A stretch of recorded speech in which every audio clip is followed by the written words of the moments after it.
The massive Zephyrian ships floated down through the docking bay like giant silver tears falling from the stars. Captain Minho pressed his face against the cold glass of the observation window, watching as the alien visitors stepped out of their vessels. They moved like dancers, tall and smooth, their long limbs flowing with each step. "Look at them," whispered Director Yoonji, standing next to him. Eyes were wide as she watched the aliens below. "They're so beautiful. I can't believe anyone would think they could hurt us." Minho frowned. He had spent years working in intelligence, learning to spot lies and hidden dangers. Something about this whole situation felt wrong, like a trap wrapped in pretty paper. "We don't know anything about them yet," he said quietly. "Just because they look peaceful doesn't mean they are." The lead alien, Ambassador Kethvar, wore robes that seemed to glow with their own light. Colors shifted across the fabric like living rainbows. He raised his hand, showing 4 long fingers instead of 5. The humans had learned this meant hello in their culture. All around the docking bay, small flying cameras buzzed like angry bees. News reporters from across human space were here to record this historic moment. The whole galaxy would see humanity meeting its first alien friends. Kethvar's voice came through the translation machines. Deep and musical. "We come in friendship," he said. "We want to bridge the darkness between our peoples. We offer understanding. And shared success?" The human politicians smiled and clapped. They had dreamed of this day for decades.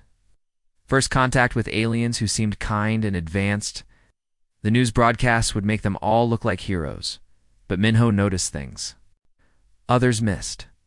The way the Zephyrians' eyes moved, scanning everything like they were taking inventory. The way they positioned themselves near important equipment. The way their smaller eyes, the ones most humans didn't know about, seemed to be counting. In measuring, Lieutenant Jamin appeared at Minho's shoulder, holding a datapad. The young officer looked worried.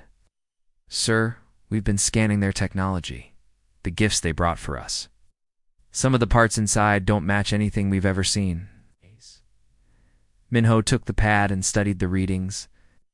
The alien devices were more complex than they appeared. Hidden components were buried deep inside what looked like simple communication devices and medical equipment. "What kind of components?" "We're not sure," Jamin admitted. "Our scientists are trying to figure it out, but the technology is too advanced. It's like trying to understand a computer using Stone Age tools." Down in the docking bay, the ceremony continued. Human leaders shook hands with the Zephyrians, their faces bright with hope. The aliens responded with their own gestures of friendship, touching their foreheads in what their culture considered a sign of respect. But Minho had learned to read body language during his years in intelligence. Something was off about the way the Zephyrians held themselves. Their movements were too perfect, too practiced. Like actors performing a play they had done many times before.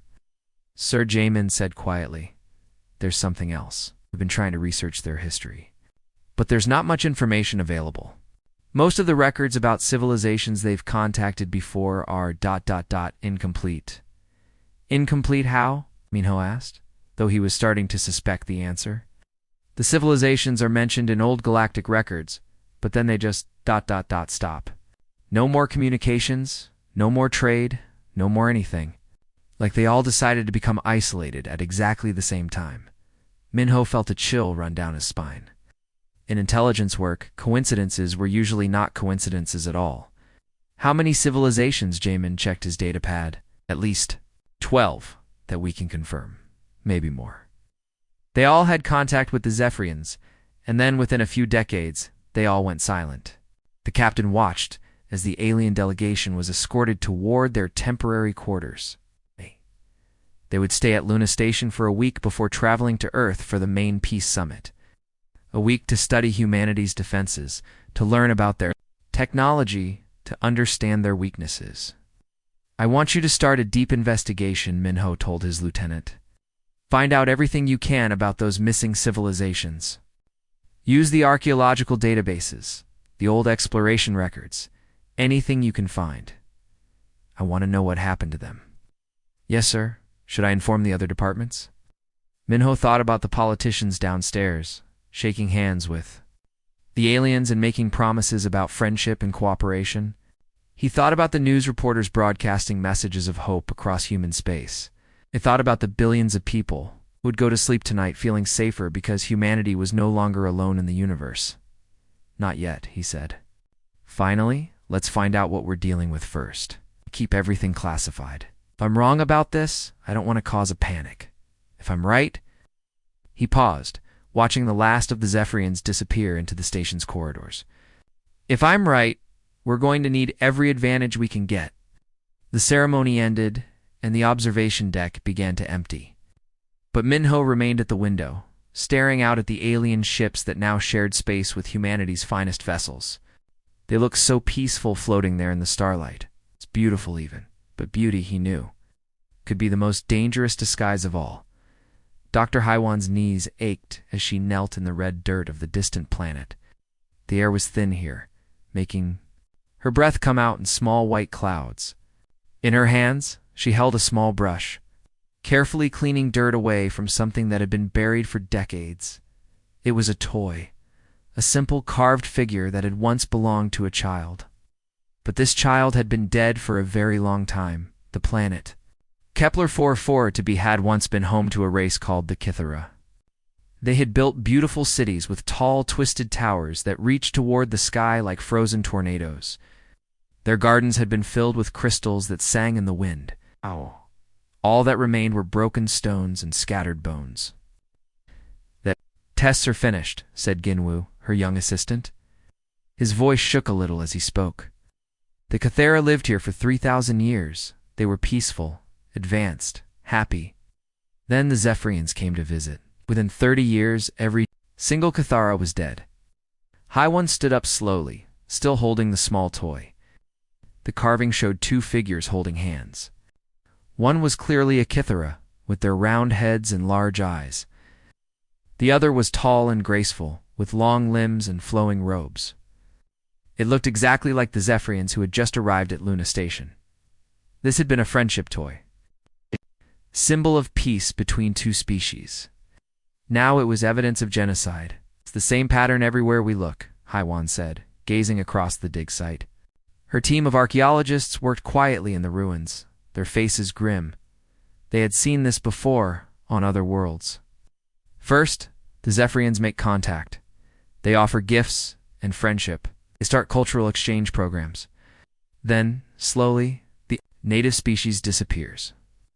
She walked to another section of the ruins where more bones lay scattered in the dirt. These had been a family, huddled together in what had once been their home. Even in death, they had tried to protect each other. "Zephyrians have a word for it," she continued. "They call it integration. They say they're helping primitive species join the galactic community. But what they really mean is extermination." Her communication device beeped with an incoming message. The small screen showed an urgent news bulletin from Earth. The president had announced that the peace summit with the Zephyrians would happen next month. Leaders from every human colony would attend. The entire human race was celebrating. Haiwan felt sick to her stomach. Billions of people were preparing to welcome the same aliens who had turned this thriving world into a graveyard. Dr. Jinwoo called from across the plaza. "You need to see this right away." She hurried over to where he was working. He had uncovered part of an old wall made from the same singing crystal the Kythera had loved. But this section was different. Instead of beautiful decorations, it was covered with desperate scratches and carvings. "These symbols are different from the others," Jinwoo explained, running his translation device over the markings. "They're rough, hurried, like someone carved them in a panic." The device flickered as it worked to decode the ancient Kythera language. Slowly, words appeared on the screen. As Haiwan read them, her blood turned to ice. They spoke of peace, but brought only silence. "Remember us when the tall ones come again?" The message was a warning. The last desperate act of a dying civilization, hoping that someday someone would find it and understand the truth. Haiwan looked around the excavation site with new eyes. This wasn't just an archaeological dig. It was a crime scene. Every bone, every broken building, every scattered artifact was evidence of the Zephyrians' true nature. She thought about the news reports she had seen. the Zephyrians arriving at Luna Station with their beautiful robes and gentle gestures. The human politicians shaking their hands and making speeches about friendship and cooperation, the media calling it the most important day in human history. But the Cathera had probably felt the same way when the Zephyrians first arrived on their world. They had probably been excited to meet aliens who seemed so advanced and peaceful. They had probably made toys showing their children playing with Zephyrian. Children. Now their cities were ruins and their children were dust. "We have to warn Earth," Jinwoo said, his voice barely a whisper. "We have to tell them what really happened here." Haiwan nodded, but she knew it wouldn't be easy. The evidence was thousands of light years away from Earth, on a planet most humans had never heard of. The Peace Summit was being planned by people who desperately wanted to believe in Zephyrian friendship. Who would listen to warnings about ancient history when the future looked so bright? She looked down at the toy in her hands again. The carved Cathara and Zephyrian figures seemed to mock her with their eternal handshake, a symbol of trust that had led to extinction. "We'll try," she said finally. "But we need more than just this. We need proof that even the politicians can't ignore." As the alien sun began to set over the dead city, Haiwan made a decision. She would search every ruin, examine every bone, decode every desperate message. If the Cathara had tried to warn the future about the Zephyrians' true nature, she would make sure their warning was finally heard. The underground meeting room felt cold and heavy, like being inside a grave. Minister Biora sat at the head of the long table, surrounded by the most powerful people on Earth. But today, none of them felt powerful at all. Stacks of secret files covered the table. Photos of dead worlds, reports from distant planets, evidence that could change everything. The air was thick with tension as the leaders tried to decide the fate of humanity. Captain Minho stood at the front of the room, pointing to a holographic display that showed 17 different star systems.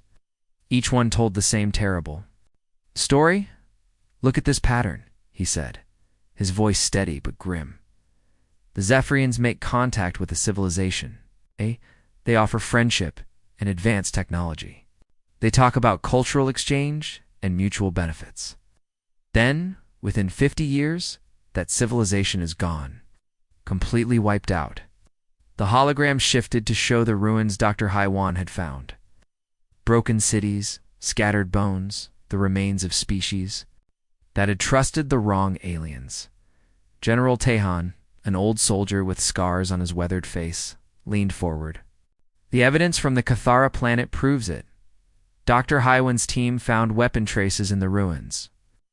The same energy signatures we're detecting in the Zephyrian gifts sitting in our research labs right now." Commerce Secretary Young-Soo slammed, his hand on the table. His face was red with frustration. "This is all guesswork. You're asking us to throw away the greatest opportunity in human history based on old bones and conspiracy theories?" "Conspiracy theories?" Minho replied calmly. 17 dead civilizations isn't a theory, it's a fact." Young-Soo stood up, pacing behind his chair. "The Zephyrians have offered us incredible things. Faster-than-light communication that could connect all human colonies instantly. Medical technology that could cure cancer, stop aging, eliminate genetic diseases. Energy systems that could solve climate change forever. Are we supposed to reject all of that because of something that happened decades ago? Something that happened to 17 different species?" General Tehan said quietly. "All of them probably thought they were getting a good deal too." Minister Biora studied the faces around the table. She could see the divide forming among Earth's leaders. Half of them looked scared, but determined, ready to take action against the Zephyrian threat.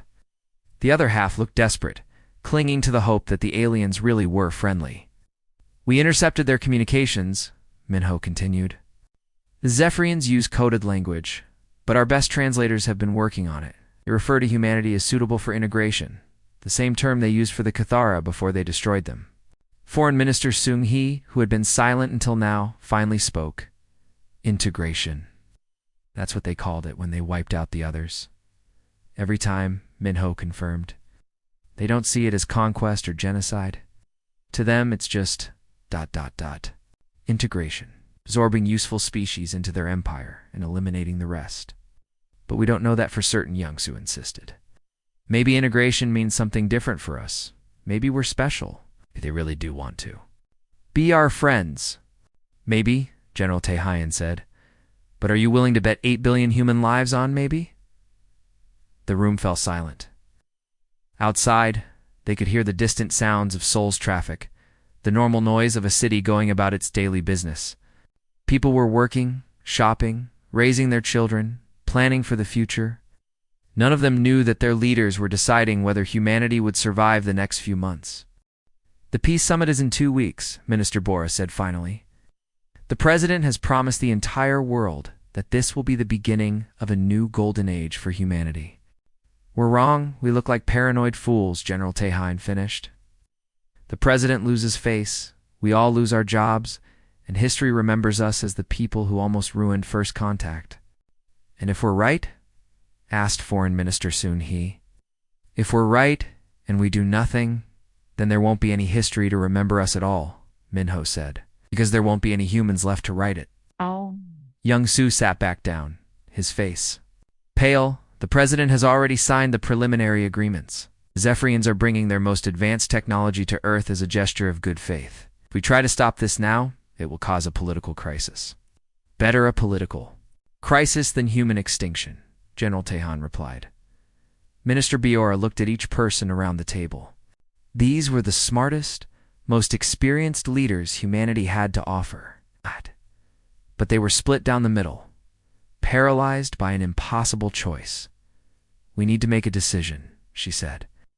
Either we trust the Zephyrians and hope for the best, or we prepare for the worst and risk being wrong. The silence stretched on.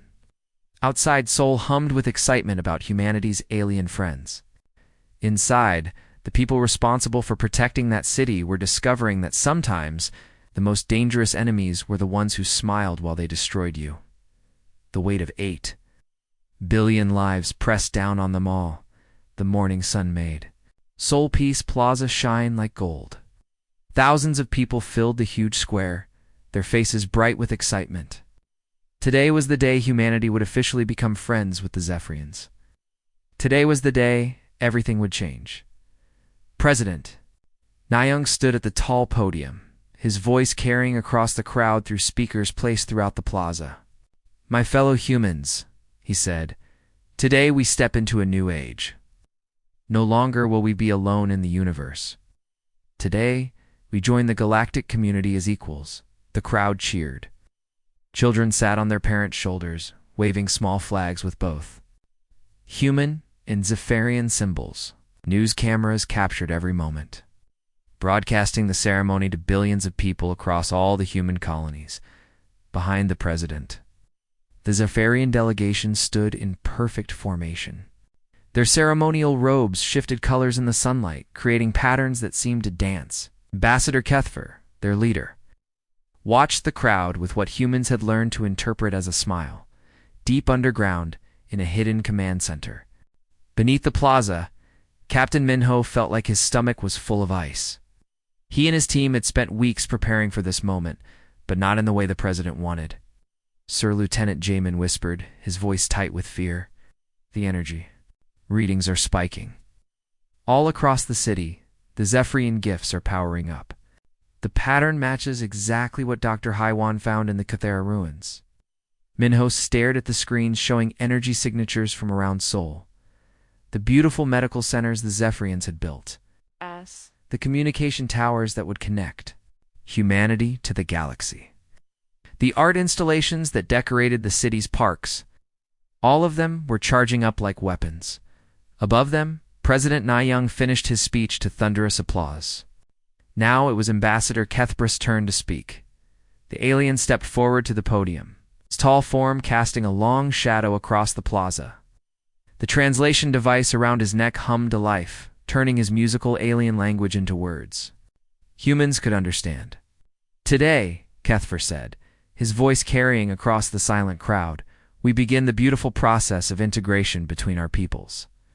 May this union bring peace to both our worlds. Min-ho's blood turned to ice water. Integration. The same word the Zephyrians had used for the Cathera. the same word they had used for 17 other dead civilizations. "All units initiate code gray." He spoke into his communicator. "This is not a drill. Repeat, this is not a drill." The first explosion came from the medical center 3 blocks away. A pillar of green gas erupted from the building, spreading across the surrounding neighborhood like a poisonous cloud. People in the streets began to collapse, their bodies convulsing as the alien toxins entered their lungs. Then the communication towers activated. Radios went dead. Emergency services couldn't coordinate. The city's defense systems were blinded. In the plaza, the crowd was confused. They could see the explosions in the distance, but they didn't understand what was happening. The Zephyrians were supposed to be their friends. Ambassador Kethver stepped back from the podium, his ceremonial robes beginning to shift into something that looked more like armor.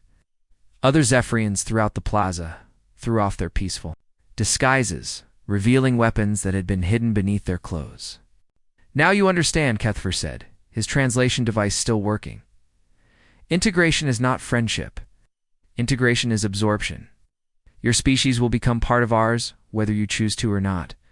The beautiful art installations around the plaza began to unfold like deadly flowers. Hidden weapons emerged from their decorative shells, targeting the panicked crowd.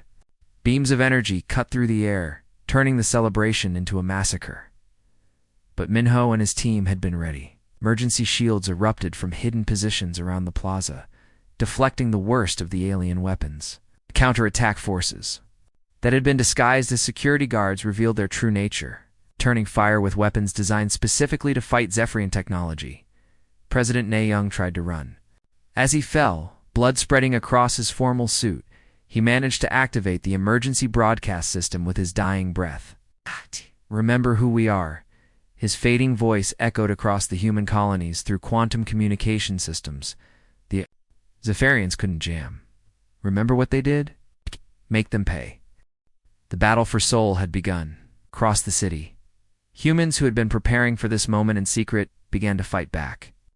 They had learned from the graves of the Cathara. They had studied the weapon signatures from 17 dead worlds. They had prepared for this betrayal. The Zephyrians had expected easy prey, another primitive species to absorb into their empire. Instead, they found humans who had done their homework. Humans who remembered the warnings carved into ancient ruins. Humans who refused to become another forgotten civilization. Minho watched the battle unfold on his screens, his heart pounding with fear and determination. Around him, his team coordinated the defense of their city, their planet, their species. "4. The Cathara," he whispered, thinking of the toy Dr. Haiwan had found in the ruins. For all the ones who couldn't fight back, the children of Earth had learned to remember the graves of the galaxy. Now they would make sure the Zephyrians remembered them too. The war spread across Earth like wildfire. In Asia, Africa, and the Americas, human soldiers fought against Zephyrian forces that had emerged from the gift installations. The aliens had planned this attack for months, but humanity had prepared for it too. Admiral Soman stood on the bridge of her flagship, watching the battle unfold in the space around Earth. Her ship was called the Kitharus Vengeance, named after the dead civilization that had tried to warn the galaxy about the Zephyrians. Around her, hundreds of human vessels fought with desperate courage. Admiral called Communications Officer Dong Wu from his station. "We're getting reports from the ground. Dr. Haiwan's team has done it. He found the activation codes in the ruins and got the Cathara weapons working." Soman felt a surge of hope. For weeks, human scientists had been trying to understand the ancient technology Dr. Haiwan had recovered from the dead planet. The Cathara had built weapons to fight the Zephyrians, but they had failed to save their civilization. Now, maybe those same weapons could save humanity. On the planet below, General Tae-hun watched in amazement as the ancient Cathara devices came to life. The dead aliens had hidden their most powerful weapons in the ruins, along with instructions for how to use them. Those weapons turned against their creators' killers. Zephyrian ships began falling from the sky like burning stars. The energy beams that had once failed to protect the Cathara now cut through Zephyrian armor like it was paper. The irony was bitter but satisfying. The victims were finally getting their revenge, but the Zephyrians weren't finished. They had one last stronghold, one final place where they could make their stand. Luna Station, where this whole nightmare had started, was now their fortress.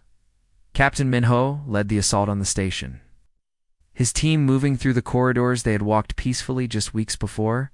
Now those same passages were filled with laser fire and the screams of dying aliens. Ambassador Kethfer was no longer the peaceful diplomat he had pretended to be. His ceremonial robes were gone, replaced by battle armor that gleamed with alien technology. He commanded the last Zephyrian forces with cold efficiency, making the humans pay for every meter of station they captured. For the Cathara, Minho whispered as his soldiers breached the final defensive line. For the Veltari, for the Ashkan, for every species whose names we'll never know. The Zephyrians had destroyed so many civilizations that most of their victims had been forgotten by history.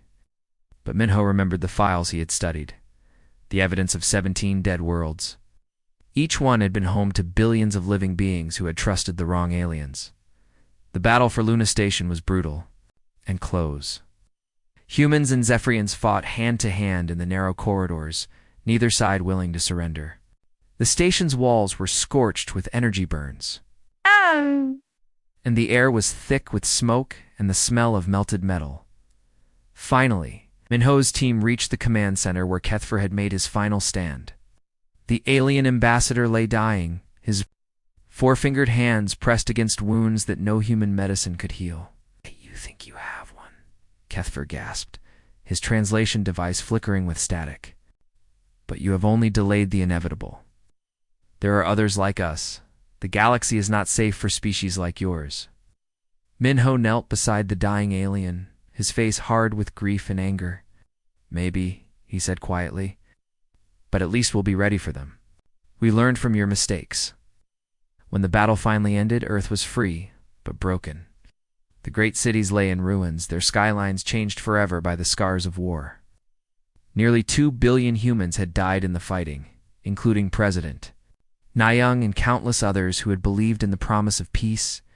Admiral So Min stood in the ruins of Seoul Peace Plaza, where the nightmare had begun. The beautiful stage where humans and Zephyrians had shaken hands was now a crater filled with rubble and ash. The dreams of a friendly galaxy had died here along with so many innocent people, but humanity had survived. The species that had seemed so weak and primitive had fought back against galactic predators and won. The children of Earth had proven that they would not go quietly into extinction. General Taehain helped coordinate the cleanup efforts, his soldiers working alongside civilians. To rebuild what had been destroyed, the work would take years, maybe decades, but it would get done. Humans were good at surviving. Dr. Haiwan's archaeological team worked to preserve every piece of Zephyrian technology they could find. The aliens had brought advanced weapons and tools to Earth, planning to use them for conquest. Now, those same devices would help humanity defend itself against future threats. The galaxy was not the friendly place humans had hoped it would be, but it was also not the graveyard the Zephyrians had planned to make it. Somewhere among the stars, other species might be preparing to follow the Zephyrians' example, but they would find humanity ready and waiting. The children of Earth had learned to remember the graves of the galaxy, and they would make sure those graves were never forgotten. The war was over, but the watch had just begun.